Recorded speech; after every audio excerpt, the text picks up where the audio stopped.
I was being allowed to fail. And the truth of the matter is, I would have done anything they made me do until it became a habit.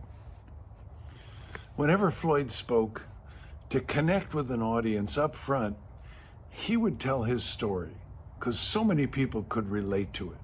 Very compelling story. With lots of failure up front and difficulties and challenges and a very low self-esteem and poor self-image. So at a point in time when he's got a family of 5 to feed, what business does he choose to get into?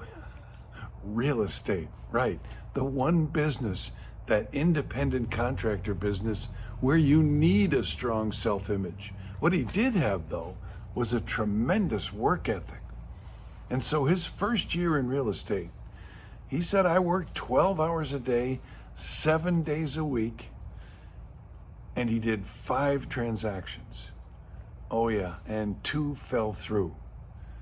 Wow, try to feed a family of 5 on just 3 closings in a whole year. Here's where it gets interesting. He said, I woke up one morning and I had these 2 revelations. The first was, this isn't working out so good. Pretty clear, right? But the second was this, and here's where his mind went to work. I'm being allowed to fail. And the truth is, I would have done anything they made me do until it became a habit. So, with this revelation in mind, he went to his company and looked for a different environment.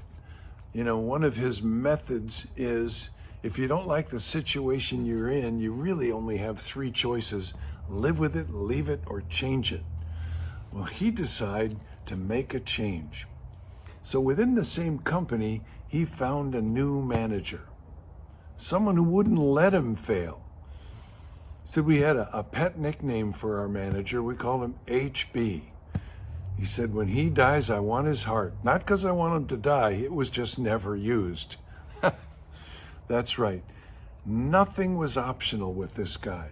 He said, Wickman, if you're going to work here at Lee Real Estate with me, here's what you do. And if you don't do this, you don't get to stay. He removed the option to fail. And because of that, because he made Floyd do certain things, especially mastering the basics, it became the foundation of his success. It became the habits that propelled him to success. If you manage salespeople, whether they're new or they're veteran, now if they're veterans, sometimes you got to unload their habits before you can load the new ones in. But make them do what they need to do until it becomes the habit that will propel them to success, be the foundation of their success, that makes them independent of you versus dependent on you. Remove the option to fail, and they'll thank you for it. They'll never have to wake up some morning after trying for a year to make a go of it with the revelation, I'm being allowed to fail. And the truth of the matter is, I would have done anything they made me do until it became a habit.